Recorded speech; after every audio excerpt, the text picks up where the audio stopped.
नमस्कार मित्रों, मैं रमन गुरुंग आप सभी का अभिनंदन करता हूं। आज हम गणेश जी का विस्तृत चित्र बनाएंगे और साथ ही उनके गजमुख बनने तक की कथा का सार भी समझेंगे। हम सब ने वो कहानी ज़रूर सुनी है जिसमें गणेश जी का सिर शंकर भगवान अपने त्रिशूल से काट देते हैं और फिर उन्हें हाथी का सिर लगा देते हैं। इस कहानी का सही अर्थ आदि शंकराचार्य ने गणेश जी का सार बताते हुए गणेश स्तोत्र में समझाया था। तो चलिए आज हम वही सार फिर से समझते हैं। पार्वती जी ने अपने शरीर के मैल से एक बालक बनाया। उन्होंने उस बालक को कहा कि जब तक वे स्नान कर रही हैं वो वहीं पहरा दे। जब शिव जी तपस्या से वापस लौटे तो उस बालक ने उन्हें पहचाना नहीं और उनका रास्ता रोका। तब शिवजी ने उस बालक का सिर धड़ से अलग कर दिया और अंदर चले गए। यह देखकर माता पार्वती बहुत क्रोधित हुई। उन्होंने शिव जी को समझाया कि वह बालक तो उनका पुत्र था और उसे वापस जीवित करने को कहा। शिव जी ने अपने गणों को आज्ञा दी कि वह कोई ऐसा मस्तक लेकर आए जो उत्तर दिशा की ओर मुख करके सो रहा हो।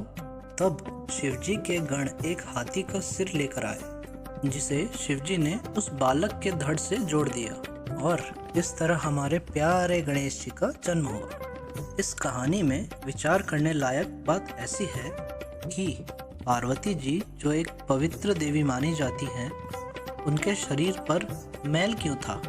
क्या भगवान शिव जो शांति के प्रतीक थे इतने गुस्से वाले थे कि उन्होंने अपने ही पुत्र का सिर धड़ से अलग कर दिया?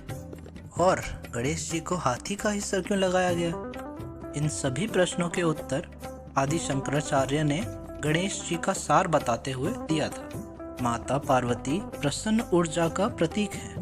उनके मैले होने का अर्थ है कि कोई भी उत्सव में हम आसानी से राजसिक हो सकते हैं। उसमें हमारी आसक्ति प्रबल हो सकती है जो हमें अपने केंद्र से हिला सकता है।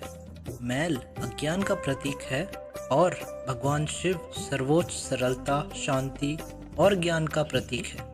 तो जब गणेश जी ने शिव जी का मार्ग रोका, इसका अर्थ हुआ अज्ञान ने ज्ञान को नहीं पहचाना और उसका रास्ता रोका।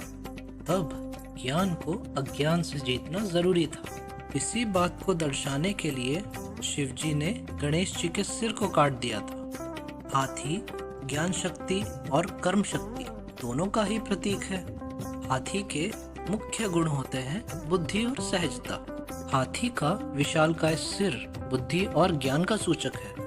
हाथी कभी भी रुकावटों से बचकर नहीं निकलते, न ही वे उनसे रुकते हैं। वे केवल उन्हें अपने मार्ग से हटा देते हैं और आगे बढ़ते हैं। यह सहजता का प्रतीक है। इसलिए जब हम भगवान गणेश की पूजा करते हैं तो हमारे भीतर के सभी गुण जागृत हो जाते हैं और हम ये गुण ले लेते हैं। इसलिए गणेश जी का जन्म हमें ज्ञान का महत्व बताता है और उनके आकार में भी कई सीखने वाली बातें हैं। गणेश जी का बड़ा सिर हमें अपने सोच को छोटा नहीं बल्कि बड़ा बनाने का ज्ञान देता है। जैसे सूपा सिर्फ अनाज रखता है और कंकड़ पत्थर को उड़ा देता है। हम भी कान से सुने सभी की, लेकिन अंत में सत्य को ही उतारे। सबकी सुन के अपनी बुद्धि और विवेक से निर्णय लें और यही सिखाता है गजगण। अंततः प्रेम से बोलो गणपति बप्पा मोरया। तो फिर मुलाकात होगी अगले चित्र और कथन के साथ। अगर आपको यह चित्र और कथन अच्छा लगा हो तो लाइक, कमेंट और सब्सक्राइब अवश्य कीजिएगा। तब तक के लिए आज्ञा दें। धन्यवाद।